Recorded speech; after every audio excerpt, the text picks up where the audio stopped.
अस्सलाम वालेकुम, मैं हूं शाहजेब खानजादा। लाहौर में नून लीग की क़यादत के खिलाफ बगावत के मुकदमे के बाद अब तक कन्फ्यूजन बरकरार है, क्योंकि हुकूमत इस मुकदमे से लाताल्लुकी का ऐलान कर रही है।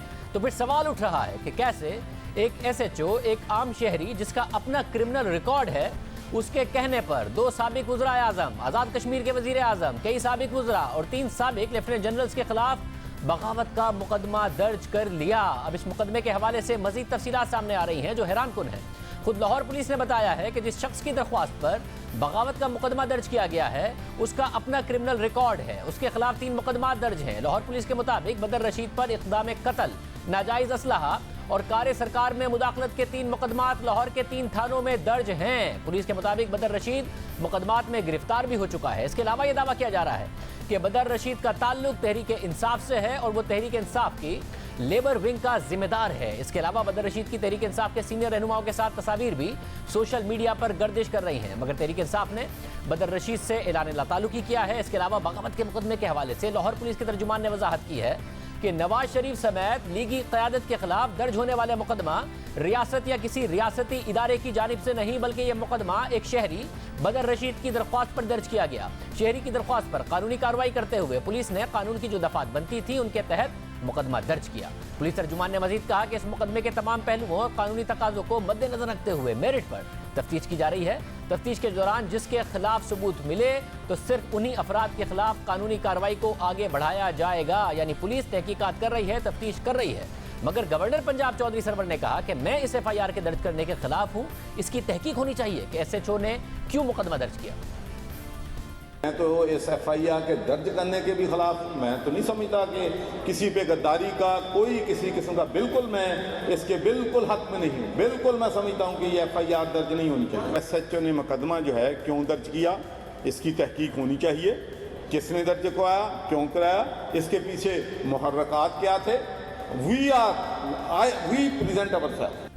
गुज़िश्ता दिनों वज़ीर आज़म इमरान खान ने इल्ज़ाम लगाया था कि मुझे 100% यकीन है कि नवाज शरीफ के पीछे भारत है। देखिए, ये बड़ी डेंजरस गेम हो रही है। ये जो नवाज शरीफ खेल रहा है, ये बहुत एक ख़तरनाक पाकिस्तान की गेम के खिलाफ गेम खेल रहा है। यही अल्ताफ़ हुसैन ने खेली थी। इनके पीछे 100% मैं आपको वाज़े कहता हूँ कि इस तरह हिंदुस्तान इसकी पूरी मदद कर रहा है। इसमें बहुत संगीन मामला है, क्योंकि नून लीग की पूरी क़यादत के साथ साथ आज़ाद कश्मीर के वज़ीर आज़म पर भी बगावत का इल्ज़ाम लगा है और जिस शख्स ने इल्ज़ाम लगाया है वो खुद मशकूक है। इसके अलावा उसके खिलाफ केसेस हैं।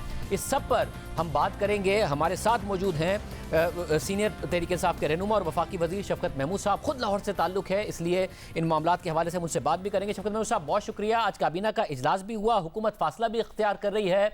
गवर्नर पंजाब कह रहे हैं कि तहकीक होनी चाहिए कि SHO ने FIR क्यों दर्ज की। पुलिस इसके अलावा FIR पर तफ्तीश करना शुरू हो गई है। अपोजिशन कह रही है कि जी अब इसको मंतकी अंजाम तक पहुँचाएं, इस FIR पर कार्रवाई करें, हुकूमत खुद मुद्दई बन जाए। देखिए, 2-3 चीज़ें हैं जो मैं क्विकली आपकी खिदमत में पेश करता हूँ शाहजेब।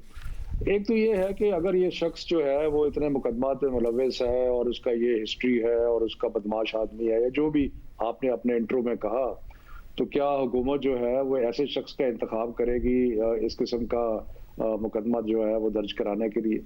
दूसरी बात ये, अकल नहीं मानती इन चीज़ों को। दूसरी बात ये है कि कोई ज़रा सा भी जो कानून को जानता है उसको पता है इस चीज़ का कि जो गद्दारी की FIR है, सेडिशन जिसे कहते हैं, वो सिर्फ हुकूमत जो है वो उसकी एमा पे दर्ज हो सकती है। तो अगर हुकूमत जो है वो FIR दर्ज करा रही है तो वो इतनी नाबल्द है और उसको इतना पता नहीं है कि जी वो उसके अपने इख्तियारात जो है उसके बारे में इल्म नहीं है।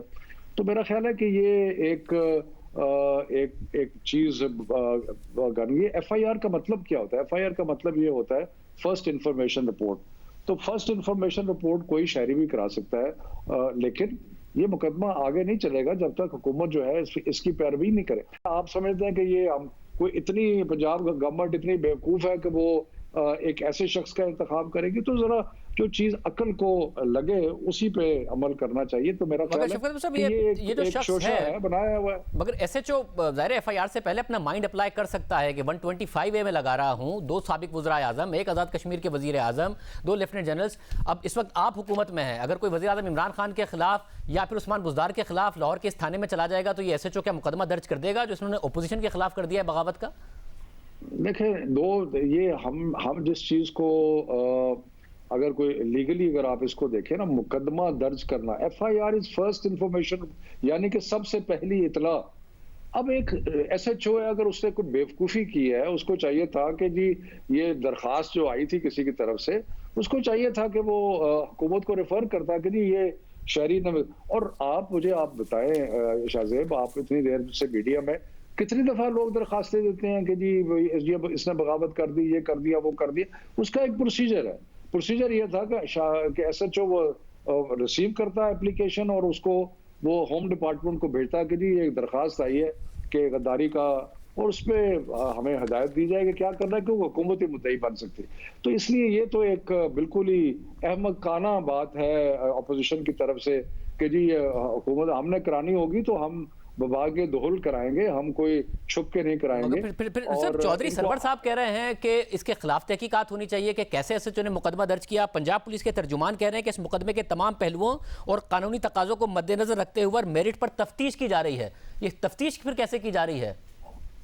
तफ्तीश का मतलब ये है कि अगर उसकी जो दरखास्त पढ़ के, और अगर वो समझता है SHO कि जी ये फ्रिवलस है तो उसको फेंक देगा। अगर वो समझता है कि इसके अंदर कोई वजन है तो वो गवर्नमेंट को रेफर करेगा, क्योंकि उसके पास इसको मजीद प्रोसीड करने का तो उसके पास अख्तियार ही कोई नहीं है। लेकिन मैं आप इनसे भी जरा पूछें कि जो हमारे खिलाफ दहशतगर्दी और कत्ल के मुकदमात इन्होंने बनवाए हुए हैं, वो उसके बारे में इनकी क्या राय है, क्योंकि इस वक्त तो बड़े मजलूम बन रहे हैं। जरा हम जो हर 2 हफ्ते के बाद अदालतों में पेश हो रहे हैं, उसके बारे में शायद खाकान अब्बासी साहब का क्या ख्याल है? मतलब इसलिए सवाल उठता है कि जो हुकूमत में होता है वो हुकूमती मशीनरी को अपोजिशन के खिलाफ इस्तेमाल करता है। अब यहाँ पर ये FIR हो गई है, और बदर रशीद को आप जानते हैं या नहीं जानते हैं? कहा जा रहा है कि तहरीक इंसाफ के रहनुमा हैं, सबकी तस्वीर, आप लाहौर से ही हैं, तो आप बता दीजिए आप जानते हैं या नहीं? मैं शाहजेब 2 दफा इलेक्शन लड़ा है लाहौर से, 2 दफा कामयाबी हुई है। ना मैंने इस शख्स का कभी नाम सुना है, ना मैं इसको जानता हूं। और दूसरी बात यह है कि मैं आपको आज यहाँ बैठ के कह रहा हूं कि अगर हमने कोई मुकदमा दर्ज कराना हुआ बहसीयत हुकूमत, तो हमें कोई जरूरत नहीं होगी कि हम कहें कि जी हमने नहीं कराया। हमें क्या खौफ है इनसे? हमें कोई खौफ नहीं है इनसे। ये क्या मगर शफकत मुसम्म आपको क्यों नहीं कराना चाहिए? क्योंकि वजीर आजम जब कन्विंस्ड है कि नवाज शरीफ के बयानिए के पीछे 100% भारत है, तो फिर आपको क्यों नहीं कराना चाहिए? शाहिद खान अब्बासी साहब तो कह रहे हैं आपको कराना चाहिए मुकदमा, मंतकी अंजाम तक पहुंचाइए इस बात को। सिर्फ ये बयानात की बात क्यों? वो तो सियासत कर रहे हैं शाहिद खान अब्बासी साहब। प्राइम मिनिस्टर बिल्कुल सही कहते हैं। आप जरा हिंदुस्तान की मीडिया का बयानिया देखिए और जो नवाज शरीफ ने कहा उसका बयानिया देखिए। ये सरासर पाकिस्तान के खिलाफ जो एक मैं उसकी वजह बताता हूँ। अगर आप मुझे एक मिनट मगर अगर सिर्फ 1 मिनट सिर्फ माज़ा के साथ सिर्फ 1 मिनट, कैसे एक है भारत का बयानिया? नवाज शरीफ साहब की जो तकरीर है उसमें से मुझे कोई एक लाइन बताइए जो भारत के बयानिए के मुताबिक है। मैं अपनी समझ के लिए पूछ रहा हूँ। कोई एक लाइन। ये है कि भारत का बयानिया ये है कि पाकिस्तान की फौज जो है वो मुल्क को चलाती है। पाकिस्तान की फौज जो है वो हर चीज को कंट्रोल करती है। पाकिस्तान की फौज जो है वो हकूक नहीं देने। ये बयानिया भारत का बयानिया, और यही बयानिया नवाज शरीफ का। ये बयानिया तो इमरान खान का भी माजी में रहा है। तो फिर इमरान खान भी माजी में भारत का बयानिया देते थे। ये बयानिया तो इमरान खान का भी रहा है माजी में। कभी भी ऐसा इमरान खान का बिल्कुल कभी ऐसा बयानिया नहीं रहा। ये मुझे आप जरा बताएं कि ये जिस किस्म की बातें नवाज शरीफ कर रहे हैं ये इमरान खान ने कभी नहीं की। आप तो भारतीय मीडिया का कह रहे हैं। मैं भारतीय मीडिया के भारत के अंदर बैठकर, भारत के टीवी पर बैठकर वजीर आजम कह चुके हैं कि इस्टेब्लिशमेंट ही इलेक्शन जितवाती है, इस्टेब्लिशमेंट के खिलाफ तो कोई इलेक्शन जीत ही नहीं सकता। देखें, बात यह है कि एवोल्यूशन होती है। अगर पहले तो बात यह है कि मुझे आप जरा वो क्लिप सुनाइए जिसमें इमरान खान ने ये अल्फाज मैं आपको सुनवा देता हूँ। आपकी अदालत प्रोग्राम है, भारत का टीवी प्रोग्राम है, भारत के अंदर बैठे हुए वज़ीर आज़म इमरान खान। सर सियाको सबाक के साथ सुना रहा हूँ। मतलब इस्टेब्लिशमेंट के खिलाफ जब खड़े हुए तो फिर उसके बाद वाइप आउट हो गए। ये कौन? अच्छा शाहजेब, मुझे मौका भी तो दे ना बात करने का। बात यह है कि ये किस टाइम के पीरियड की बात हो रही है? उस वक्त की बात हो रही है जब मुशर्रफ जो था वो चीफ ऑफ आर्मी स्टाफ के तौर पे उन्होंने इस मुल्क पे कब्जा किया हुआ था। 1996 के इलेक्शन पे भी उनसे बात हुई और उन्होंने कहा कि पाकिस्तान में इलेक्शन जीता ही नहीं जा सकता इस्टेब्लिशमेंट। मेरे भाई वो बात कर रहे हैं मुशर्रफ पीरियड की। मुशर्रफ पीरियड में मुल्क के अंदर मार्शल लॉ था एक लिहाज से, जो उसको कहते तो नहीं थे मार्शल लॉ, लेकिन मार्शल लॉ था उस वक्त। बिल्कुल हालात मुख्तलिफ थे। इमरान खान साहब जो बात कर रहे हैं वो एक मुख्तलिफ हालात की बात कर रहे हैं। इस वक्त पाकिस्तान में अल्लाह ताला के फजल करम से आइन की हुकूमत है। इस वक्त हम 1,97,97,00,000 वोट लेके हम हुकूमत में हैं। ये नवाज शरीफ किस वक्त की बात कर रहे हैं? जिस वक्त मुशर्रफ का जमाना था उस वक्त तो भाग गए और जाके 10 साल जो है वो सऊदी अरब में बैठे रहे जाके। अभी हम तो इस मुल्क में वजीर आजम तो 3 साल मुशर्रफ के साथ खड़े हो गए थे और वो कह रहे हैं कि एस्टैब्लिशमेंट के खिलाफ इलेक्शन जीतना, और फिर उसके बाद भी उनके बयानात हैं टेररिज्म के हवाले से। और भारत के अंदर बैठ के अगर ये बात नवाज शरीफ ने की होती तो फिर आप क्या जजमेंट देते नवाज शरीफ के बारे में? शाहजेब, आप तो जिरा कर रहे हैं। मैं आपको बता रहा हूँ कि हालात एक मिलिट्री गवर्नमेंट के खिलाफ जो बात कर रहे थे इमरान खान, वो हालात और आज के हालात में जमीन आसमान का फर्क है। इस वक्त पाकिस्तान में एक आईनी हुकूमत है, एक जमहूरी हुकूमत है, एक इलेक्टेड पार्टी है यहाँ पे। और नवाज शरीफ क्या कर रहा है? क्योंकि और जंग हो रही है, बच्चे हमारे शहीद हो रहे हैं, और नवाज शरीफ क्या कह रहा है? फौज को अटैक कर रहा है। तो क्या इस वक्त क्या मुल्क में कोई फौज को कैसे अटैक कर रहे हैं? फौज की सियासत में मुदाखलत को अटैक कर रहे हैं। और वो ये भी कह रहे हैं कि हमारे साथ भी था। आपके पास उनके पास क्या सबूत है? मैं आपको बताऊं, इलेक्शन की बात करते हैं। इलेक्शन का मैं आपको बताऊं कि 2013 में 127 के करीब चैलेंज किए गए इलेक्शन को। 2018 में 91 थी, जिसमें कोई 14 या 15 तो तहरीक इंसाफ की तरफ से चैलेंज थी। हमने 2013 में 4 हलकों को चैलेंज किया, चारों के चारों जो थे उसके अंदर रिगिंग नजर आई। इन्होंने कौन सा हल्के को चैलेंज किया? कहाँ रिगिंग नजर आई? अब बातें करनी तो बड़ी आसान है। आपको पता है कि इलेक्शन के 3 महीने के बाद एक सर्वे आया, 82% लोगों ने कहा कि बिल्कुल इलेक्शन फेयर हो। ये लूट मार करके और उसके बाद समझते थे कि अवाम इनको पनिश नहीं करेंगे।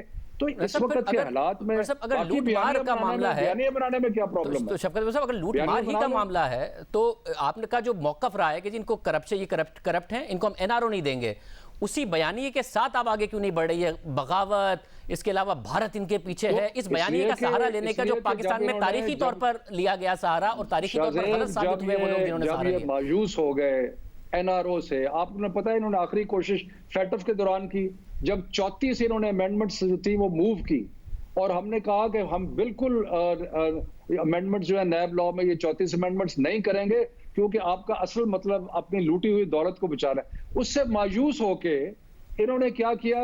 लंदन में मे फेयर में बैठ के एक इनकलाब का ऐलान कर दिया। करो ना यहाँ आके इनकलाब, आओ आगे यहाँ के इनकलाब। वहां बैठ के खुद भी वहां, बच्चे भी वहां, और यहाँ गरीबों को बच्चों को कहते हैं कि जी लड़ो जाके। एक और जो आपका करप्शन का बयानिया है उस हवाले से भी आज एक मौकफ आया। मरियम औरंगजेब साहिबा ने कहा कि जो बशीर मेमन है साबिक DGFIA, उनके इंटरव्यू के बाद तो ये साबित हो गया कि नैब नियाजी गठजोड़ है, नैब को इस्तेमाल किया गया, क्योंकि DGFIA बशीर मेमन ने इस्तेमाल होने से इनकार कर दिया था। बशीर मेमन साहब ने क्या कहा, मैं आपको सुनवाता हूं, उस पर मैं आपका जरूर कमेंट चाहूंगा। बशीर मेमन एकदम जो है बहुत बड़ा विटनेस हो गया, और इसलिए कि वो रिटायर्ड DGFIA ने बहरहाल सुना दे आपको मर्जी सुनाइए। मैं सुना देता हूँ। हाँ जी सुनिए। बात यह है कि एक शख्स जिसको नौकरी से हटाया हो प्राइम मिनिस्टर इमरान खान ने, और जिसको फारग कर दिया हो, तो वो क्या हक में बातें करेगा? वो झूठ बोलेगा? वो द्रोहगोई करेगा? क्या वो जो बात कर रहा है वो सच है और जो कोई और बात कर रहा है वो झूठ है? बाकी जमहूरियत है, जो भी शख्स है अपनी बातें करे, खुल के बात करे, इसमें कोई दो राय नहीं है। और शफकत क्यों इनको हटाया था? ये मुझे जरा वजह भी बताइए, क्योंकि वो ये मुकदमा बना रहे हैं, क्योंकि मैंने कहना नहीं माना, बाद में वही काम नैब से कराया, इसलिए मुझे जिबरी पहले छुट्टी पर भेजा गया, उसके बाद मुझे 15 दिन पहले रिटायरमेंट से ओहदे से हटाया गया, जिसकी वजह से वो उन्होंने पहले ही मुस्ताफी हो गए, फिर उनकी पेंशन भी रोकी गई, इस्लामाबाद हाईकोर्ट ने बहाल की। जो शख्स नाअहल हो और नालायक हो, और वो पता लग जाए कि नाअहल और नालायक का, तो उसको हटा दिया जाता है। तो इसको भी हटा दिया गया, क्योंकि ये नाअहल और नालायक था, और अब अपनी खिफत बचाने के लिए बातें कर रहे हैं। साहब, आपके इल्म में जाली अकाउंट्स केस में आसिफ जरदारी के खिलाफ मुकदमात में जो FIA की JIT थी, वो सारी तहकीकात इन्हीं की सरबराही में हुई है, इन्हीं ने की? नहीं, इन्होंने की है सरबराही। तो इसका मतलब आप ये कह रहे हैं कि वो केसेस चले, अच्छा है आपने एविडेंस दे दी कि वो बिल्कुल दुरुस्त केसेस है। हम तो समझते हैं दुरुस्त है, लेकिन आपने भी एविडेंस दे दी। तो ये उसमें कॉम्पिटेंस है। मैं तो आपसे सवाल कर रहा हूँ कि ये वहां पर अहल हैं, यहाँ पर ना अहल हैं। शाहजेब वो एक JIT थी, JIT में सारे लोग थे, लेकिन ये नालायक और नाअहल आदमी है, इसको हटा दिया गया। सारी जिंदगी में इसने कुछ नहीं अचीव किया। तो अगर आके हम वो अपना टीवी में बैठ के इल्जाम लगा रहा है, ठीक है लगाए, कोई ऐसी बात नहीं है, जमहूरियत है, उसका हक है अगर वो लगाना चाहता है। लेकिन मैं आपको ये बताना चाहता हूँ कि इस किस्म की बातें, इस किस्म के बयानिए से फर्क नहीं पड़ता। मगर इसलिए कि पाकिस्तान के 1,67,00,000 ने हमें वोट दिया है, हम किसी की मेहरबानी से नहीं आए। मगर एक सिविल सर्वेंट, हम अपना टेन्योर इंशाल्लाह पूरा करेंगे। एक तो बशीर मेमन साहब अच्छी रेपुटेशन के ऑफिसर हैं, और एक सिविल सर्वेंट 22 ग्रेड और DGFIA से ऊपर कहां जा सकता है और क्या अचीव कर सकता है वो, जो आपने जिंदगी में कुछ नहीं अचीव किया?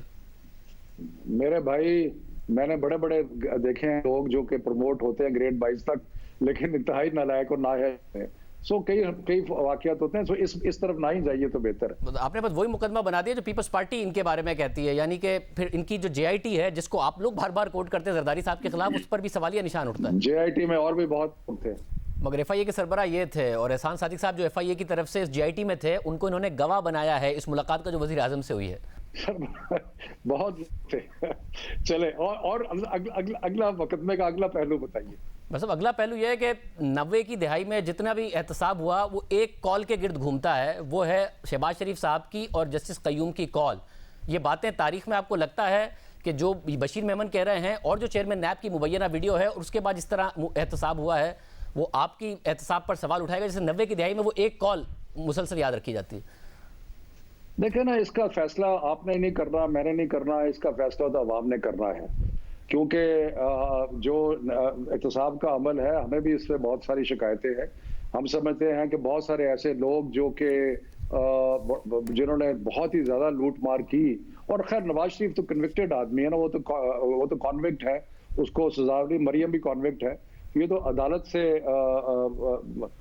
सजा हो चुकी है इनको। लेकिन हम समझते हैं कि बहुत सारे और लोग हैं जिनको अगर मुकदमा सही तरीके से बनाया जाता और सही तरीके से परसू किया जाता तो फिर वो उनको हो जाता, जिसमें हमें भी शिकायत है।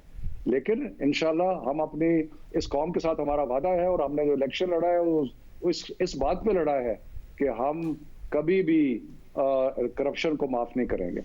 और सब, और आखिर में सिर्फ ये कि इन्होंने ये कहा कि इनके खिलाफ मुकदमा ना करने पर नाराज थे वजीर आजम, और के इलेक्ट्रिक के खिलाफ जो 87 अरब रुपए का हमने किया उस पर भी नाराज थे कि आपने के इलेक्ट्रिक को तबाह कर दिया है। मैंने वजीर आजम से कहा कि सुई सदन के पैसे देने के इलेक्ट्रिक को, उस पर भी वजीर आजम बहुत नाराज थे। नहीं, अब बशीर मेमन जैसे शख्स जिसकी ना कोई हैसियत, मैं उसके हर बात का जवाब देना जो है, वो तो मैंने आपको बताया डिस्ग्रंटल्ड आदमी है जिसको नौकरी से निकाल दिया गया था, इसलिए वो बातें करेगा। तो मैं अब क्या उसकी हर एक बात का जवाब दूं आपको। बहुत शुक्रिया शफकत महमूद साहब हमारे साथ मौजूद थे, आपने गुफ्तगू सुनी। प्रोग्राम में एक ब्रेक शामिल करते हैं और आम खबरों बात करें। वफाकी वजीर बराए इंसानी हुकूक डॉक्टर शीरी मज़ारी की राय है कि बगावत का कानून एक कॉलोनियल लॉ है। शीरी मज़ारी ने गुज़िश्ता रोज़ ट्वीट करते हुए कहा कि जो मैंने फरवरी में कहा था उस पर कायम हूँ कि बगावत जैसे कानून की आज़ाद जमहूरी रियासत में कोई जगह नहीं, और जो बात शीरी मज़ारी कह रही हैं उसका एक तारीखी पस मंज़र है, और बगावत के कानून से मुताल्लिक उसका बराह रास्त ताल्लुक इस खित्ते पर बरतानिया के राज से है। 1837 में बरतानवी तारीखदान और सियासतदान थॉमस मैकोले ने इस कानून को ड्राफ्ट किया। बरतानिया ने इस कानून में कुछ तरामीम करके इसे आर्टिकल 124A के नाम से इंडियन पीनल कोड में मुतारिफ करवाया। इस कानून के मुताबिक कोई भी शख्स तहरीरी ज़बानी या अलामाती सूरत में हुकूमत के खिलाफ तौहीन, नापसंदीदगी या नफरत भड़काए, उसे जुर्माने के साथ 3 साल या उम्र कैद की भी सज़ा हो सकती है। इस कानून के बाद बड़े सगीर में अहम सियासतदानों और बरतानवी राज के खिलाफ लड़ने वालों पर मुकदमात बने। गांधी जो भारत के बानी हैं वो भी इस कानून के खिलाफ थे, और कायद-ए-आज़म मोहम्मद अली जिन्ना जो पाकिस्तान के बानी हैं वो भी इस कानून के खिलाफ थे। और इसमें सबसे अहम केस आज़ाद पसंद रहनुमा बाल गंगाधर तिलक का है, जिन पर 1897, 1909 और 1916 में यानी 3 दफ़ा बगावत का मुकदमा दर्ज हुआ। 1807 में तिलक को बगावत के मुकदमे में 18 माह की सज़ा हुई। 1909 में फिर मुकदमा बना और एक बार फिर तिलक को 6 साल की सज़ा हुई। 1916 में तिलक पर एक बार फिर मुकदमा कायम हुआ और मोहम्मद अली जिन्ना तिलक के वकील बने और अपने दलाइल के साथ उनका दिफा किया। मामला यहाँ रुका नहीं। 1922 में बरतानवी हुकूमत के खिलाफ एहतजाजों पर मोहनदास गांधी के खिलाफ बगावत का मुकदमा बनाया गया, जिसका ट्रायल भी हुआ। ट्रायल के दौरान जज ने गांधी से पूछा कि आप जुर्म को कबूल करते हैं, तो गांधी ने जवाब दिया, मैं इस जुर्म को कबूल करता हूँ। मुझे अपने तमाम इकदाम के नताइज से आगाह होना चाहिए था, मैं उनसे आगाह हूँ। मुझे पता था कि मैं आग से खेल रहा हूँ और अगर मुझे रिहा किया गया तो मैं ये दोबारा करूँगा। मैं अदम तशद्दुद पर यकीन रखता हूँ। मैं जानता हूँ मेरे लोग कभी कभार आपे से बाहर हुए हैं, मैं उसके लिए माफ़ी मांगता हूँ। मैं अपने बयान में ये कहना चाहता हूँ कि जज साहिब, आप अपने ओहदे से इस्तीफा दें और ख़ुद को बुराई से बचाएं, लेकिन अगर आपको लगता है कि आप जिस सिस्टम की मदद कर रहे हैं वो लोगों के लिए ठीक है तो फिर मुझे सख्त सज़ा दें। गांधी को बगावत के मुकदमे में 6 साल की सज़ा सुनाई गई। ये सब कुछ हुआ, फिर बरतानिया बड़े सगीर से चला गया, पाकिस्तान और भारत आज़ाद हुए, मगर दोनों आज़ाद रियासतों में ये कवानीन किसी न किसी सूरत में बरकरार रहे और अब तक हैं। इस हकीकत के बावजूद कि दोनों ममालिक के बानी ऐसे मुकदमात के खिलाफ थे, मगर जब दोनों ममालिक में ये कवानीन मौजूद रहे, वहीं सबसे ज़्यादा बगावत और गद्दारी के इल्ज़ामात भी इन्हीं दो ममालिक में देखने में आए। पाकिस्तान बनने के बाद जहां अपोजिशन रहनुमाओं को गद्दारी के इल्ज़ामात का सामना करना पड़ा, तो वहीं कौम परस्त रहनुमाओं पर बगावत के मुकदमात बने। साबिक वज़ीर आज़म हुसैन सोहरवर्दी, कायद आज़म की बहन फातिमा जिन्ना, खान अब्दुल गफ्फार खान, जुल्फ़िकार अली भुट्टो, फैज़ अहमद फैज़, बेनज़ीर भुट्टो, इन सब पर गद्दारी के बगावत के इल्ज़ामात लगाए गए। जबकि कौम परस्त रहनुमाओं में वली खान और अताउल्लाह मेंगल समेत 51 लोगों पर रियासत के खिलाफ साजिश करने के मुकदमात बनाए गए। मगर मामला यहाँ रुका नहीं। यह सिलसिला भारत और पाकिस्तान दोनों में अब तक जारी है। जबकि बरतानिया में, जिसने बड़े सगीर में यह कानून मुतारिफ कराया, उसने खुद अपने मुल्क से 2009 में इस कानून का खात्मा कर दिया और उस वक्त के पार्लिमानी सेक्रेटरी ने इस एक्ट के खात्मे के दौरान कहा कि ऐसे कवानीन उस गुजरे हुए दौर में बनाए गए थे जब आज़ादी इज़हार राय को उस हक के तौर पर नहीं देखा जाता था जैसे उसे आज देखा जा रहा है। उन्होंने मजीद कहा कि ऐसे कानून को ख़त्म करने से बरतानिया इस किस्म के कवानीन को दूसरे ममालिक में ख़त्म कराने के लिए लीड ले सकता है, जहाँ आज़ादी इज़हार राय को दबाने के लिए ऐसे कवानीन को इस्तेमाल किया जाता है। जिसके बाद बरतानिया अपने ही बनाए हुए कानून से पीछे हटा और इसे आज़ादी इज़हार राय के खिलाफ करार दिया। मगर हमारे यहाँ यह कानून ना सिर्फ मौजूद है, बल्कि इस गलत कानून का गलत इस्तेमाल करके आए रोज़ किसी ना किसी को मुल्क दुश्मन करार दिया जाता है। अब अपोजिशन के खिलाफ इस बगावत की FIR का क्या मुस्तकबिल है, इस पर ब्रेक के बाद आपको कानूनी राय बताएंगे। साबिक अटॉर्नी जनरल इरफान कादिर साहब हमारे साथ मौजूद हैं। इरफान कादिर साहब, बहुत शुक्रिया। एक बगावत की FIR हो गई, हुकूमत कह रही है हमारा कोई ताल्लुक नहीं है, SHO ने कार्ड दी, आज़ाद कश्मीर के वज़ीर आज़म से लेकर साबिक वज़ीर आज़म के उसमें नाम है, साबिक जर्नलों के उसमें नाम है। कानून क्या कहता है? जी, मैं तो समझता हूँ कि FIR इसमें होनी ही नहीं चाहिए थी, क्योंकि हमारे जो भी पुलिस में जो FIR दर्ज करते हैं उनको कम से कम हमारे पाकिस्तान के आइन का भी इदराक होना चाहिए। और आइन में जो आप फ्रीडम ऑफ एक्सप्रेशन है वो आपका कॉन्स्टिट्यूशनल राइट है, फ्रीडम ऑफ स्पीच भी आपका कॉन्स्टिट्यूशनल राइट है, और उस पर इस तरीके से कदगन नहीं लगाई जा सकती कि आप ये जो सेक्शन 124A है पाकिस्तान पीनल कोड का, इसकी इस तरह की तशरीह कर दें जिससे कि आइन का आर्टिकल 19 जो है वो बेमकसद होकर रह जाए। तो मैं समझता हूँ कि पुलिस को भी ट्रेनिंग की ज़रूरत है, वरना ये नौबत ही नहीं आनी चाहिए थी कि इस तरह का केस भी दर्ज होता। और साहब, अगर ये कानून बरतानिया में ख़त्म हो गया, पाकिस्तान में बहरहाल मौजूद है, तो इसके गलत इस्तेमाल को कैसे रोका जाए? लॉ में भी अमेंडमेंट्स आनी चाहिए, और ये जो 124A है पाकिस्तान पीनल कोड का, इसको तो वैसे ही ओमिट कर देना चाहिए, क्योंकि इसकी जो लैंग्वेज है वो इतनी वाइड है कि इसमें तो कुछ भी आ सकता है। और फिर वो कहते हैं कि अगर आपने कुछ लफ्ज़ बोल दिए हैं या अल्फाज लिख दिए हैं जिससे कि किसी के ख़िलाफ़ आप नफ़रत फैला रहे हैं या कंटेम्प्ट फैला रहे हैं या आप नाउमीदी लोगों को दिला रहे हैं या डिसअफेक्शन फैला रहे हैं, तो ये सारी चीज़ें जो हैं ये सेडिशन के ज़ुमरे में आ जाती हैं। तो इतनी ये इसकी जो लूज़ डेफिनेशन जिसमें कि कोई पैरामीटर्स ही नहीं है और एक बहुत इसका दायरा इन्होंने वसी कर दिया है, उसके तहत तो हर लफ्ज़ जो है मेरा, आपका, सबका, जहाँ पे हम किसी से एग्री नहीं करेंगे या किसी हुकूमती शख्स से या किसी हुकूमती अदारे से एग्री नहीं करेंगे तो फिर सब के ख़िलाफ़ सेडिशन के केसेस बन जाएंगे। तो ये तो मैं समझता हूँ वैसे ही जब से हमारा आर्टिकल 19 आ चुका है पाकिस्तान कॉन्स्टिट्यूशन का 73 से, तो ये तो वैसे ही प्रोविज़न में समझता हूँ कि एक्लिप्स हो चुका है और इसके केसेस बनने भी नहीं चाहिए। और मुझे नहीं याद पड़ता कि कोई इसके केसेस बने होंगे बहुत ज़्यादा माजी में। सब, और अगर हुकूमत इसकी पैरवी नहीं करती तो फिर इस FIR का मुस्तकबिल क्या है, कानूनी मुस्तकबिल क्या है? देखें, FIR का तो तरीका ये होता है, अगर FIR अगर गलत भी दर्ज हो जाए तो उसका एक प्रोसीजर है, वो कैंसिलेशन के लिए वो जो रेलेवेंट मैजिस्ट्रेट है उसके पास जाता है और वो फिर एक लाल लकीर खींच के तो उस FIR को कैंसिल कर देते हैं। भरकैफ अगर FIR नहीं भी कैंसिल होती और FIR की वैसे ही कोई कानूनी हैसियत नहीं है, तो मैं समझता हूँ कि इस तरह की जो FIRs हैं वो तो वैसे ही यानी कानून के धारे पे अगर आप इसको परखें तो इनको तो हम कहते हैं वॉइड एब इनिशियो इंस्ट्रूमेंट्स। तो ये तो कोई इसकी कोई लीगल सैंक्टिटी या कोई लीगल वैल्यू, इसकी कोई लीगल हैसियत है ही नहीं। बहुत शुक्रिया इरफान काजी साहब की राय आपने सुनी। एक और अहम खबर इस पर बात करेंगे एक ब्रेक के बाद। अमेरिका में अगले माह सदारती इंतखाबात होंगे। कोरोना वायरस की वजह से ये इंतखाबी मुहिम बहुत दिलचस्प हो गई है, क्योंकि इंतखाबात से एक माह पहले अमेरिकी सदर खुद कोरोना वायरस का शिकार हो गए और उनकी मकबूलियत में भी वाज़ेह कमी आई है, क्योंकि जब से कोरोना वायरस सामने आया है अमेरिकी सदर ने उसे संजीदगी से नहीं लिया। गुज़िश्ता जुमे को उन्हें कोरोना वायरस हुआ, जिसके बाद उन्हें अस्पताल मुंतकिल किया गया और गुज़िश्ता रोज़ वो अस्पताल से व्हाइट हाउस मुंतकिल हो गए। वो अस्पताल में रहे, वहाँ से ट्वीट्स करते रहे। 3 दिन अस्पताल में ज़ेर इलाज रहने के दौरान भी ट्रंप अपनी ट्वीट्स और वीडियो पैगामात के जरिए अपने सपोर्टर्स से राब्ते में रहे। लेकिन इस दौरान इप्सॉस और रॉयटर्स की जानिब से जारी किए गए सर्वे में मालूम हुआ कि कोरोना वायरस के बाद उनकी रेटिंग में नुमाया कमी आई है, जिसका फायदा आने वाले इंतखाबात में उनके हरीफ जोसेफ बाइडेन को हो सकता है। अस्पताल से व्हाइट हाउस मुंतकिल होने से पहले उन्होंने ट्वीट किया कि मैं अच्छा महसूस कर रहा हूं, कोरोना वायरस से डरने की जरूरत नहीं, उसे अपनी जिंदगी पर हावी ना होने दें। मैं अपने आप को 20 साल पहले से बेहतर महसूस कर रहा हूं। फेक न्यूज़ सिर्फ फेक पोल्स दिखा रहा है। उसके बाद एक और ट्वीट में उन्होंने अगले जुमेरात को होने वाली दूसरी सदारती बहस में भी शिरकत का ऐलान किया। अपनी बीमारी के दौरान उनका कोरोना वायरस को एक बार फिर गैर संजीदगी से लेने के बारे में तज्ज़ियाकारों का कहना है कि उसका आने वाले इंतखाबात पर मनफी असर पड़ सकता है। ट्रंप जब अस्पताल में थे तो अस्पताल के बाहर जमा होने वाले हामियों के लिए बाहर निकले। उन पर तनकीद की गई कि उन्होंने अपने सिक्योरिटी स्टाफ को खतरे में डाल दिया।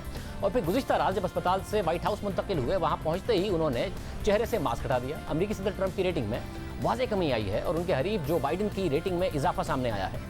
रॉयटर्स और इप्सॉस के हालिया सर्वे के मुताबिक 51% अमेरिकी डेमोक्रेटिक उम्मीदवार जो बाइडेन की हिमायत कर रहे हैं, जबकि ट्रंप की हिमायत 41% अमेरिकी कर रहे हैं। जो बाइडेन की मकबूलियत में 10 पॉइंट का इजाफा हुआ है, जो कि सितंबर से लेकर अब तक जो बाइडेन की मकबूलियत में रिकॉर्ड इजाफा है। सर्वे के मुताबिक 57% अमेरिकियों ने ट्रंप के कोरोना वायरस के हवाले से इकदाम को मुस्तरद किया, जबकि 65% अमेरिकियों का मानना है कि अगर डोनाल्ड ट्रंप कोरोना वायरस को संजीदगी से लेते तो वो खुद भी इस बीमारी से बच सकते थे। अमेरिका में कोरोना वायरस का पहला केस रिकॉर्ड होने से लेकर अब तक ट्रंप कोरोना वायरस को गैर संजीदगी से लेते आए हैं। यहाँ तक कि अब खुद 55% अमेरिकी अवाम समझते हैं कि ट्रंप अपनी बीमारी के बारे में झूठ बोल रहे हैं, जबकि सिर्फ 34% अवाम को उनकी बात पर यकीन है। एक माह से भी कम रह गया है, दिलचस्प इलेक्शन होगा। अल्लाह।